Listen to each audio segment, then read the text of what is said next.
J'entends rien. Merci. Bonsoir.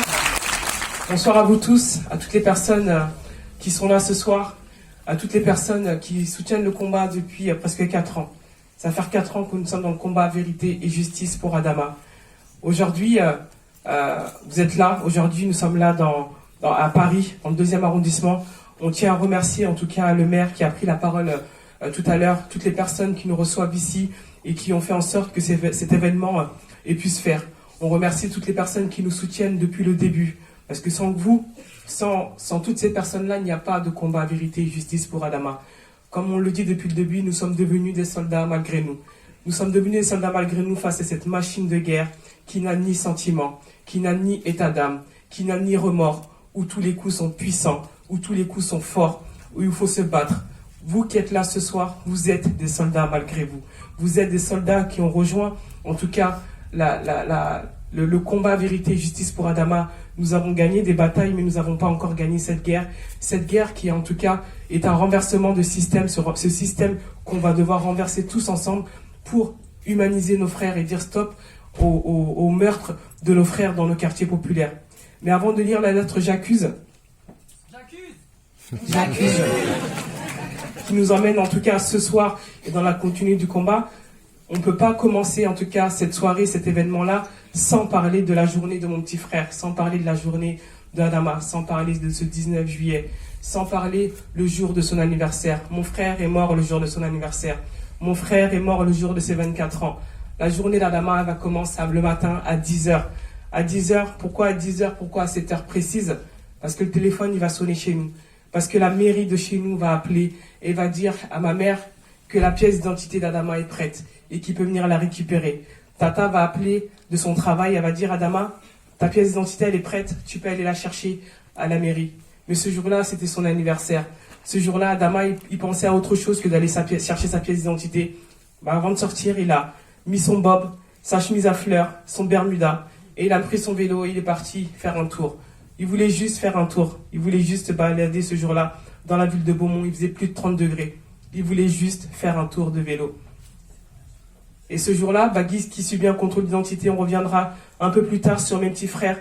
On reviendra énormément sur Bagui aussi parce que on va vous donner un rendez-vous très important qui sera le procès de Bagui, qui sera aux assises au mois de juin. Sur 2 semaines, il faut savoir que mon frère, à l'heure où je vous parle aujourd'hui, risque plus de 30 ans de prison.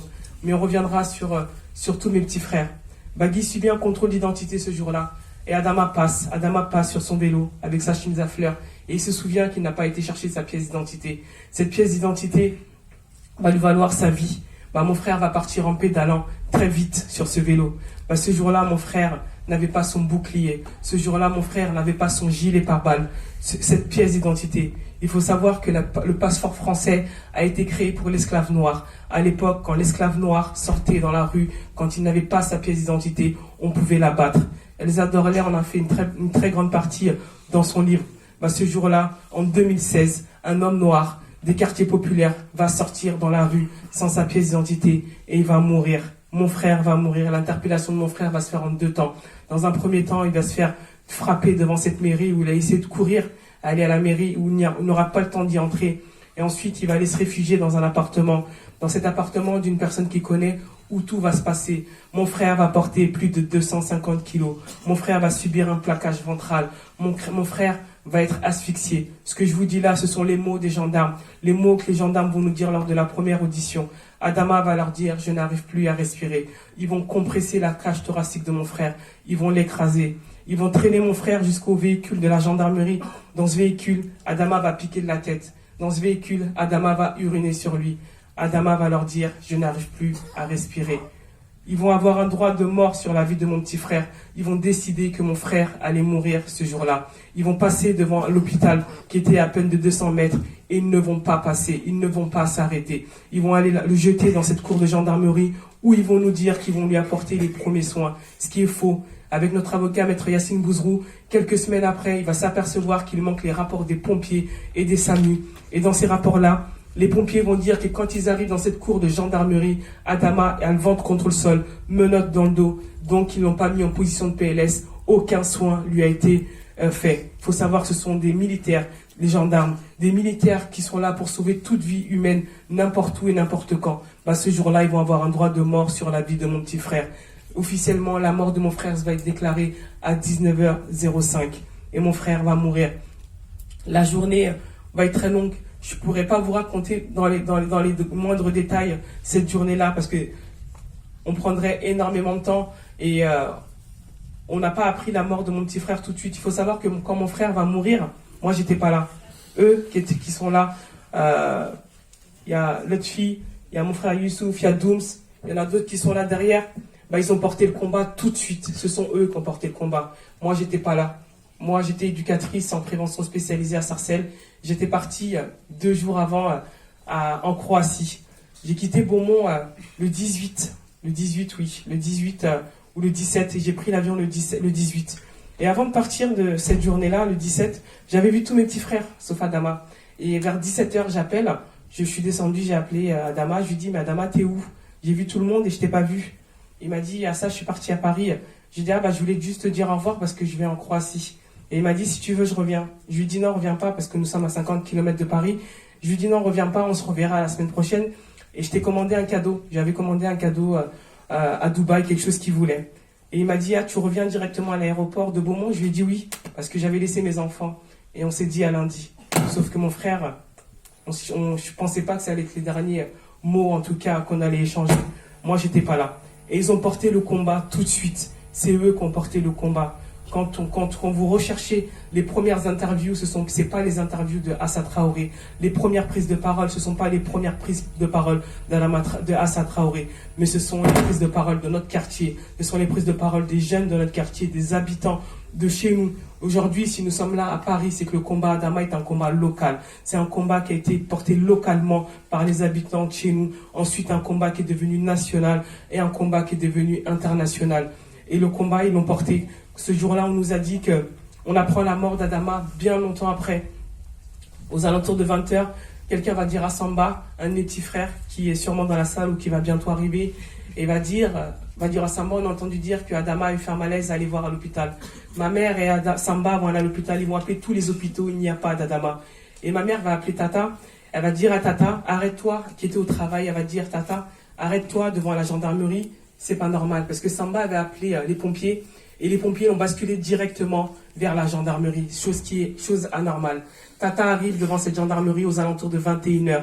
À 21h, elle va sonner à la porte de cette gendarmerie. Elle va dire, je veux voir mon fils. On va dire, madame, vous ne pouvez pas voir votre fils, il est tard.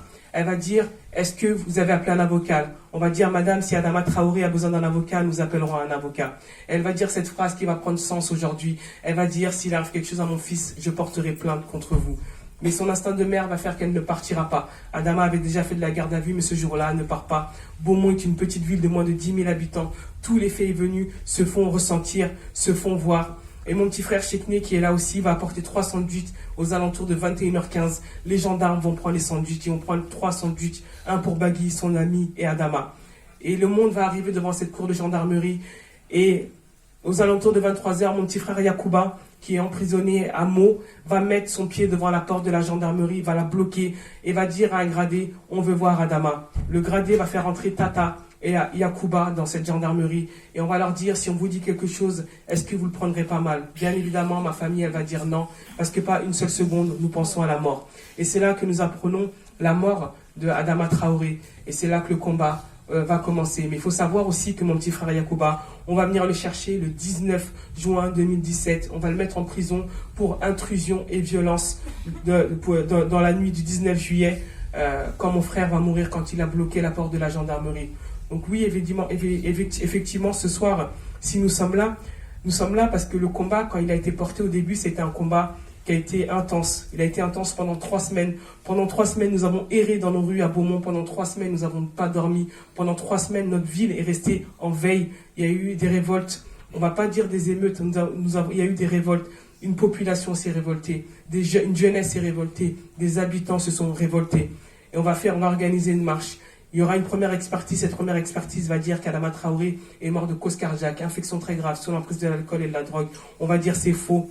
Nous allons demander une deuxième expertise. Et il faut savoir qu'avant de demander cette deuxième expertise, on va nous convoquer à la préfecture de Cergy-Pontoise. On va nous dire que nous savons que vous êtes des musulmans, que dans la religion musulmane, vous enterrez le corps dans les 3 jours. On s'est permis de contacter Air France et Roissy, que le corps d'Adama Traoré peut partir dès le lendemain. Et on va dire non. Et l'autre expertise va sortir, elle va dire qu'Adama Traoré n'est pas mort de cause cardiaque, infection très grave, et ni sous l'emprise de la drogue et de l'alcool. On va revenir sur les expertises un peu plus tard dans la soirée. Nous sommes aujourd'hui dans une bataille d'expertise aujourd'hui avec l'État français. Nous sommes à la 6e expertise, celle qui va sortir au mois de mai, mais on reviendra plus longuement. Et on va lire cette lettre « J'accuse », parce qu'aujourd'hui, si je suis là, c'est que je pense que je suis la fille de quartier qui a eu le plus de plaintes en peu de temps, en 2 semaines. En 2 semaines, j'ai eu 4 plaintes qui sont arrivées les unes après les autres.